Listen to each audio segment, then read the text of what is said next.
जान लेते हैं क्या हुआ ऊपर एकदम से भाग गया स्टॉक तो 8%।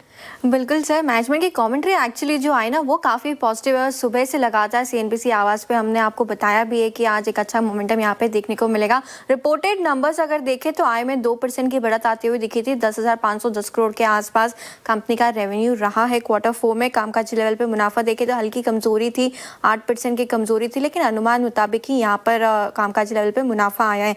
मार्जिन देखे तो 4.3% के मार्जिन घट के 3.9% रह गए थे और मुनाफा देखे तो 401 करोड़ से घट के 256 करोड़ के आसपास आते हुए नजर आया।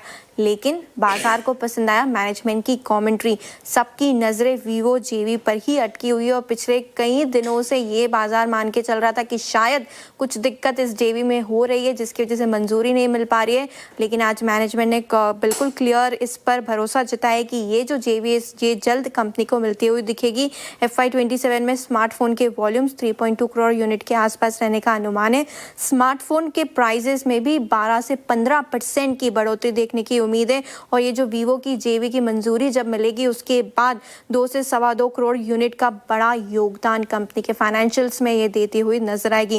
बैकवर्ड इंटीग्रेशन कंपनी ने काफी कुछ किया जिसकी वजह से आने वाले सालों में 40 से 50 बेसिस पॉइंट मार्जिन सुधरने की उम्मीद है। तो डेफिनेटली 4% से ऊपर के मार्जिन जाते हुए आपको नजर आएंगे।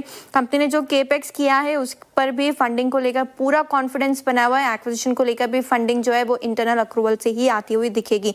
हालांकि ब्रोकरेज हाउस का व्यू जो है वो काफ़ी मिला जुला है। मोतीलाल का काफ़ी पॉजिटिव व्यू है। टारगेट प्राइस भी 14,600 के उनका मानना है कि वीवो जेवी को मंजूरी मिलते ही सबसे बड़ा ट्रिगर पॉइंट इस कंपनी के लिए यही रहेगा। हालांकि CLSA का मानना है कि छोटी अवधि में जो मेमोरी की कीमतें हैं उसकी वजह से इम्पैक्ट देखने को मिलेगा नतीजों में। जेफरीज का भी यही मानना है कि पिछले 6 महीने में 35% स्टॉक गिर चुका है लेकिन फिर भी वैल्यूएशन अभी भी 51 के ऊपर है। तो मिला जुला व्यू है ब्रोकरेज हाउस का, लेकिन मैनेजमेंट की कमेंट्री स्पेशली वीवो जेवी को लेकर काफ़ी पॉजिटिव आई है। जी हाँ, इस जेवी को लेकर कमेंट्री और हालांकि जैसे कि नूपुर ने बताया हाउस व्यूज बहुत मिश्रित मिले हुए हैं। गौरांग, आपकी राय क्या है? और मैं तो एक और चीज़ देख रहा था, 40 to 50 बेसिस पॉइंट का एक मार्जिन एक्सपेंशन भी बहुत बड़ी बात है डिक्सन के लिए, जो कि बैकवर्ड इंटीग्रेशन से जो बेनिफिट्स होते हैं वो अल्टीमेटली पुश करेंगे मार्जिन्स को। आपका डिक्सन पे व्यू क्या है? और एक बात और, इस बात को मद्देनजर रखते हुए एक बड़े प्राइस डैमेज के बाद इस प्रकार के नंबर्स। वीरेंद्र, आपको भी सादर प्रणाम और शुभ दिन हमारे तरफ से। एक छोटा डिस्क्लोजर दे देता हूं जो कि मैं पहले भूल गया था कि जो भी निवेश लायक रणनीति आज दोपहर इस कार्यक्रम में रखेंगे ये बुनियादी तर्क के आधार पर लंबी अवधि के लिए हमारी फंडामेंटल रिसर्च टीम की तरफ से।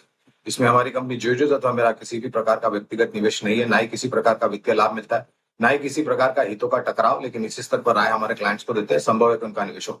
पूरा क्षेत्र वीरेंद्र हमें काफी अच्छा लगता है। ये देखिए, छोटी मध्यम अवधि में कुछ खबरों को लेकर के या कुछ नीतियों को लेकर के हो सकता है यहाँ पर दबाव आए, लेकिन जिस प्रकार से सरकार की जो पूरी नीति है इस क्षेत्र के लिए, EMS चिप, सेमीकंडक्टर, PCBs, आत्मनिर्भरता तो एक समय पर होगी वीरेंद्र, लेकिन ऐसा समय मुझे आता हुआ दिखता है कि शायद हम पहले जो पूरे दुनिया भर से आयात करते थे तो ऐसी परिस्थिति होगी कि हम यहाँ से निर्यात करेंगे दुनिया भर को।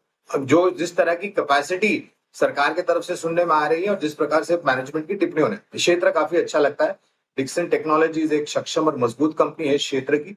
कवरेज नहीं, इसलिए विशेष रूप में टिप्पणी नहीं करूंगा, लेकिन इस क्षेत्र से जुड़ी हुई 3 कंपनियों पर खरीदारी की राय है: एम्बर एंटरप्राइजेस, CG पावर और PG इलेक्ट्रोप्लास्ट। और मुझे लग रहा है कि जो PLI स्कीम है उसका आने वाले समय में जो नतीजे आएंगे उसमें बहुत बड़ा परिवर्तन आपको आता हुआ दिखेगा। ओके, तो